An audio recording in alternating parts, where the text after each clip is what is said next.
আমাদের একই সাথে ঘোষণা, আমাদের দেশকে রক্ষা করার জন্য, আমাদের বুকের দাদা রক্ত করে ছিন্ন ভিন্ন করে দেওয়ার জন্য আমাদের সকল প্রস্তুত আছি।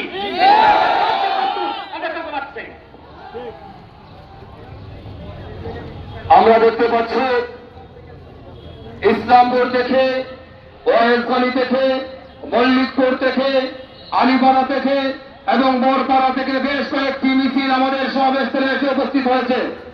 আরপিনগর থেকে আরপিনগরে জামে মসজিদের খতিব হযরত মাওলানা আব্দুর রকিব সাহেবের নেতৃত্বে একটি বিশাল মসজিদ এসে উপস্থিত হয়েছে। আরো বিভিন্ন মহল্লা থেকে, মসজিদ থেকে মিছিল আসতেছে, মিছিল আসবে। আজকের শহর মিছিলের শহর, আজকের নগর মিছিলের নগরে পরিণত হবে ইনশাআল্লাহ। সংগ্রামী উপস্থিতি, এ পর্যায়ে আপনাদের সম্মুখে সংক্ষিপ্ত বক্তব্য নিয়ে আসছেন জনাব হুমায়ুন কবির। আসসালামু আলাইকুম। উপস্থিত তৌহিদি জনতা, আমি একটি বিশেষ বার্তা আপনাদেরকে দিতে চাই। সেটা হচ্ছে, আপনারা জানেন কিনা, তবে এটা চিরন্তন সত্য, পৃথিবীর বুকে যদি কোনো নিকৃষ্ট জাতি থাকে, পৃথিবীর বুকে যদি সবচাইতে নিকৃষ্ট কোনো জাতি থাকে, তাহলে এক হচ্ছে ইসরায়েল আর দুই হচ্ছে ভারত। এই ইসরায়েল এবং ভারত মুসলমানের চূড়ান্ত শত্রু।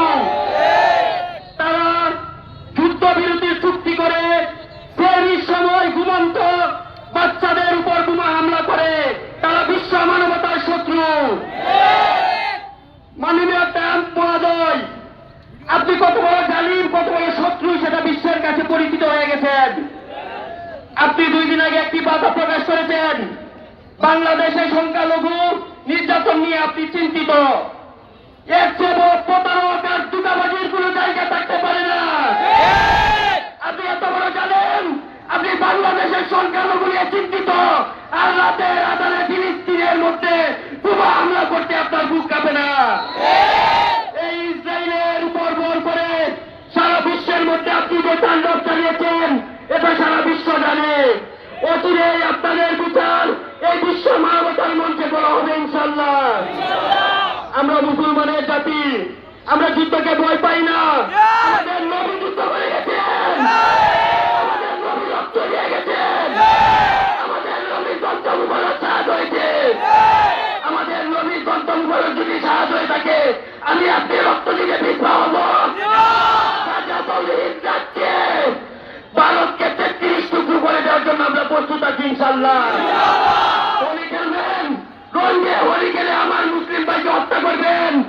আমরা আপনাদেরকে জানিয়ে দিতে চাই, অচিরেই আমরা গাজাতুল হিন্দের সৈনিক হয়ে, ইমাম মাহদির সৈনিক হয়ে ভারত বিজয়ের জন্য আসবো ইনশাআল্লাহ।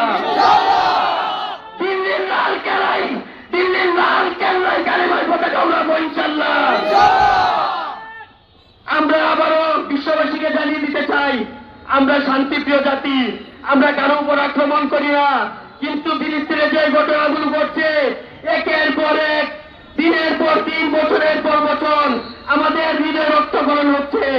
অচিরেই যদি আপনারা সংযত না হন, আমরা আমাদের অন্তর্বর্তীকালীন সরকার, বাংলাদেশ এবং বিশ্বের মুসলিম যত দেশ আছে সবাইকে আমরা অনুরোধ করব তাদের বিরুদ্ধে সশরীরে যুদ্ধ ঘোষণা করার জন্য। আসসালামু আলাইকুম ওয়া রাহমাতুল্লাহ। আকর্ষণ করছি, আপনারা আলোচনা সংক্ষিপ্ত করবেন। এই পর্যায়ে আপনাদের সম্মুখে